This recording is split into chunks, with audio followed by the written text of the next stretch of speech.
বিশ্বের অন্যতম শক্তিশালী এবং প্রাচীন গণতন্ত্রের দেশ যুক্তরাজ্য বা ব্রিটেন, কিন্তু গত কয়েক বছর ধরে দেশটির রাজনীতিতে একটা অদ্ভুত ট্রেন্ড দেখা যাচ্ছে। 10 নং ডাউনিং স্ট্রিট অর্থাৎ ব্রিটিশ প্রধানমন্ত্রীর সরকারি বাসভবনে যেন মিউজিক্যাল চেয়ার খেলা চলছে। কেউ টিকছেন মাত্র 44 দিন, কেউ বা 3 বছর। যুক্তরাষ্ট্রের প্রেসিডেন্টরা 4 বছরের জন্য নিশ্চিত থাকলেও ব্রিটেনের প্রধানমন্ত্রীদের চেয়ার একেবারেই ঠুনকো বলা যায়।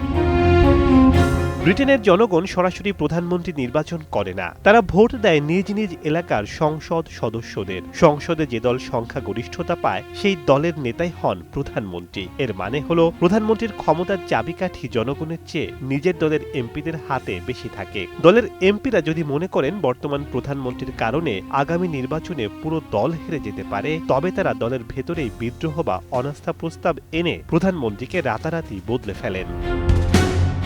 অন্যদিকে ব্রিটেনের গণমাধ্যম অত্যন্ত আক্রমণাত্মক ও শক্তিশালী। প্রধানমন্ত্রীর যে কোনো ব্যক্তিগত কেলেঙ্কারি বা ভুল নীতিকে তারা ব্যবচ্ছেদ করে। করোনার লকডাউন ভেঙে পার্টি করায় বরিস জনসনকে নিয়ে পার্টিগেট কেলেঙ্কারি তৈরির পর মিডিয়ার চাপ সামলাতে না পেরে তাকে পদত্যাগ করতে হয়। আবার লিজ ট্রাস প্রধানমন্ত্রী থাকাকালীন এমন এক অর্থনৈতিক বাজেট দিয়েছিলেন যার কারণে পাউন্ডের মান কমে গিয়েছিল। এরপর মাত্র 44 দিনের মাথায় তিনি সরে যেতে বাধ্য হন। ব্রিটেনের প্রধানমন্ত্রীর চেয়ারটি বাহ্যিক দৃষ্টিতে ঠুনকো মনে হলেও এটি আসলে তাদের সংসদীয় গণতন্ত্রের একটি নির্মম কিন্তু অত্যন্ত কার্যকর বৈশিষ্ট্য। এখানে দলের চেয়ে বড় কেউ নয়, এমনকি দেশের প্রধানমন্ত্রীও নন। দল টিকিয়ে রাখতে এবং জনরোষ থেকে বাঁচতে যে কোনো সময় দেশের সবচেয়ে ক্ষমতাধর ব্যক্তিকে সরিয়ে দেওয়ার এই নমনীয়তাই ব্রিটিশ রাজনীতিকে অনন্য এবং একই সাথে অস্থির করে তুলেছে।